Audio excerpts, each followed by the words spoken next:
Yo, pour finir en beauté cette trilogie sur mes regrets vis-à-vis de certaines adaptations, on va parler de 5 animes qui mériteraient un remake. En effet, aujourd'hui nous sommes dans l'époque des remakes.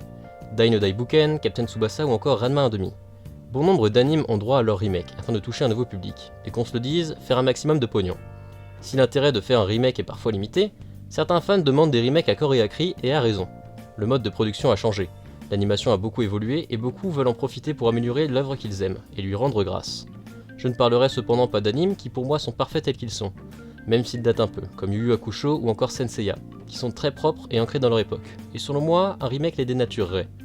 Sur ce, c'est parti, et ne pouvant pas parler de tous les animes, je vous fais confiance pour compléter la liste en commentaire.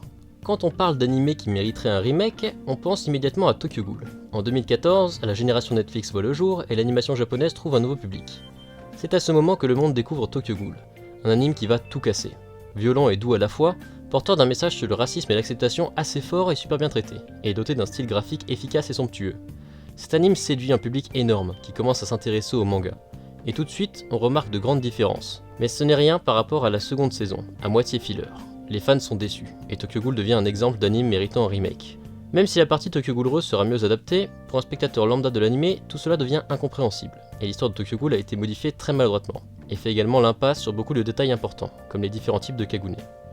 Un remake ne serait pas problématique selon moi, car Tokyo Ghoul est intemporel, et le style d'animation de l'époque lui correspond bien, mais cela ne dénaturerait pas l'œuvre d'avoir quelque chose de plus actuel, donc ce serait tout bénef.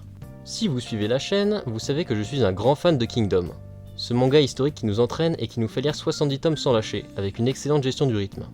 S'il est vrai que l'anime est majoritairement assez propre et encore en parution, les 2 premières saisons couvrant les 22 premiers tomes sont crades, pour rester poli.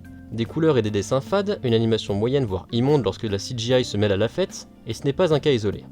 Je vous invite à regarder certains sprites afin de ne pas souffrir de regarder ces saisons. C'est extrêmement dommage d'amputer une telle œuvre de ses fondations, quand on sait que la suite de l'anime fonctionne assez pour que chaque année nous puissions profiter d'une nouvelle saison. Je pense que l'anime rattrapant le manga, une petite pause pour remasteriser les 2 premières saisons ne pourrait apporter que du bon, autant pour les studios que pour les fans. Et les anime only pourront découvrir l'arc de la rébellion de Seikyo, la première campagne de Shin, la mort d'Uki et d'autres grands moments, afin de pouvoir regarder Kingdom dans les meilleures conditions. One Punch Man est un cas d'école d'autant plus actuel que les 2 autres. Ce manga, dessiné par le maître Yusuke Murata, fait partie des plus divins en termes de dessin. Et si la première saison de l'anime a largement popularisé cette œuvre dans une époque où le shonen traditionnel commençait déjà à s'essouffler, la deuxième et la troisième se sont fait attendre, la deuxième étant en deçà des attentes des fans mais simplement moyenne, et la troisième née d'un temps et d'un budget beaucoup trop réduit pour prendre un projet de l'envergure que mérite ce genre de manga. Pour rappel, on est sur du 35 millions d'exemplaires vendus en tomes dans le monde. Et ben ça a donné quelque chose du niveau de Peppa Pig, sans manque de respect aucun. Et les fans n'ont pas du tout apprécié, si bien que le projet One Punch Man est de nouveau au point mort, comme entre chaque saison. Pourquoi est-ce si difficile d'offrir le temps et les moyens? Si un remake de One Punch Man ne verra pas le jour avant des années, car s'ils sont incapables de mettre ce qu'il faut pour une saison cette année, ils vont pas la refaire pour l'année prochaine. Il est de bon ton de se dire qu'il faudrait peut-être arrêter les conneries, rétro-pédaler et le produire comme le sont les autres animés. Il suffit de regarder Dan Dan Dan ou même Chainsaw Man, qui lui a un rythme similaire à One Punch Man, mais on a vu avec le film de l'arc de Reze, que même si les studios en veulent à notre pognon, ils sont capables de mettre le temps et les moyens de produire quelque chose de qualité. Peut-être faudrait-il faire pareil avec One Punch Man. The Promised Neverland a montré au monde qu'un manga totalement différent des standards du Jump pouvait exister dans ce magazine et tenir la planète en haleine avec ses intrigues et son suspense. La première saison de l'anime, avec son opening de malade, avait réussi à confirmer l'essai, et une armée de fans a commencé à se former, attendant la suite de l'anime au tournant. Les mots me manquent pour décrire la déception que ça a été, si bien que seuls les lecteurs du manga gardent cette œuvre dans leur estime, et quand on voit le matériel original, c'est difficile de comprendre comment cela a été possible. Vous commencez à comprendre où je veux en venir, encore une question d'argent et de temps, que les fans prendront comme un manque de respect, et à raison. Cette œuvre étant assez actuelle, un remake ne la dénaturerait pas, et permettrait à l'œuvre de retrouver le public perdu et en séduire un nouveau. On en a parlé dans la première vidéo, mais Toriko est un énorme shonen, qui mérite d'être aux côtés des plus grands.